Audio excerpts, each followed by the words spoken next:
nó không làm hạt năng video này nè là thế năng plug đồประโยค tôi chưa tùm rung ประโยค paliset okay change the sentences into negative sentences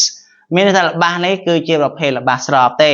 ណាល្បះស្របឥឡូវយើងបដូរវាដូរល្បះទៅជាទម្រង់ល្បះ paliset មិនទម្រង់ទេទៅជាល្បះ paliset តែយើងបដូរវាមិនប៉ុន្តែយើងត្រូវដឹងថាឯបដូរ paliset មួយយើងត្រូវដឹងថាវាមាន not មាន not ចឹងគ្រប់ល្បះទាំងអស់សុទ្ធតែមានកិរិយាសព្ទជំនួយសម្រាប់ធ្វើបរិសេធរបស់វាអូខេអញ្ចឹងក្នុងនេះយើងមើលនេះ is វាជាទម្រង់កិរិយាសព្ទ to be ឃើញទេ am ក៏ជាកិរិយាសព្ទ to be ដែរ my friends are ក៏ជាកិរិយាសព្ទ to be ដែរ your you are ក៏ជាកិរិយាសព្ទ to be ដែរ where យ៉ាង we are where ហ្នឹងគឺ we are ក៏ are ហ្នឹងក៏ជាកិរិយាសព្ទ to be ដែរ this is ហ្នឹងក៏ជាកិរិយាសព្ទ to be ដែរ some is ហ្នឹងក៏ជាកិរិយាសព្ទ to be ដែរចឹងការធ្វើបរិសេធអ្នកនរគ្នាត្រូវតែរកឲ្យឃើញពីកិរិយាសព្ទមួយក្នុងហ្នឹងតើកិរិយាសព្ទណាត្រូវការបរិសេធប្រភេទណាដូច្នេះយើងឃើញនេះគឺយើងឃើញជាទម្រង់កិរិយាសព្ទ to be ដូច្នេះបរិសេធរបស់វាគឺយើងយក am not ឬក៏ is not ឬ are not មកធ្វើទៅតាមកិរិយាសព្ទដែលយើងឃើញហ្នឹងអូខេតែយើងចាប់ដើមអ្នកនរគ្នាit's hot today ណា it's hot today វាក្តៅណាស់ថ្ងៃនេះដូច្នេះយើងបរិសេធថា it isn't hot today ណាវាអត់ក្តៅទេថ្ងៃហ្នឹងអូខេអញ្ចឹងបរិសេធ isn't ជាទម្រង់កាត់ទម្រង់ពេញមក is not អូខេ number 2 I'm at home I'm at home អញ្ចឹងយើងបរិសេធវាម៉េចអូខេ I'm not at home ឃើញទេ I'm not at home នេះយើងថែម not មួយ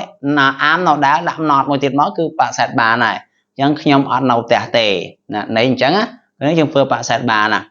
My friends are here នេះយើងឃើញគេសាប់ are ណាមិត្តភ័ក្តិរបស់ខ្ញុំនៅទីនេះយើងឃើញគេសាប់ are ណា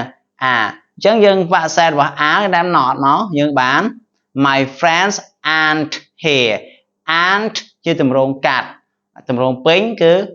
are not ឃើញទេ My friends are not here ឃើញទេមិត្តរបស់ខ្ញុំគឺមិននៅទីនេះទេនេះអញ្ចឹង number 4 number 4 នោះគឺមាន are ដែរណាអ្នកគឺជាគ្រូបង្រៀន you're a teacher ដូច្នេះបរិសេធ you're a teacher យើងអាចបាន you're not នេះថែម not មក you're not a teacher ឃើញទេ you're not a teacher អ្នកមិនមែនជាគ្រូបង្រៀនទេនេះអញ្ចឹងwhere at the cinema cinema នេះយើងបកថារោងកុន cinema រោងកុនកន្លែងហូបពោតលីងនិយាយខុសកន្លែងហូបពោតបំពងណាគេហូបពីរនាក់ទៅហោមើលរឿងខ្មោចឃើញទេអញ្ចឹង where at the cinema នេះអញ្ចឹងយើងនេះឃើញ are ជារោងកាត់អញ្ចឹងយើងបាន where not at the cinema where not at the cinema មានន័យថាពួកយើងមិននៅឯកន្លែងរោងកុនទេអូខេNumber 6 this is គឺ is គឺ is ជាកិរិយាសព្ទ to be ដែរអញ្ចឹង difficult មានន័យថាពិបាកណា difficult ពិបាក this is difficult នេះគឺលំបាកអញ្ចឹងបរិសេធថាមិនលំបាកស្អី this isn't មកពី is not ទាំង is បូក not បាន isn't ទម្រង់កាត់ this isn't difficult អត់ពិបាកទេការហ្នឹងប៉ុណ្ណឹង see point ឃើញទេ this isn't difficult នៅអញ្ចឹង number 7 some is happy យើងឃើញ is ច្បាស់កន្លែតយើង is ច្បាស់កន្លែតអានេះ is យើងដាក់ isn't ចាអាហ្នឹងស្អីដែរ some is happy some សប្បាយរីករាយបាទនេះ is isn't អាហ្នឹងដាក់តាមដែរមកយើងបាន some isn't happy ឃើញទេ some isn't happy អូខេ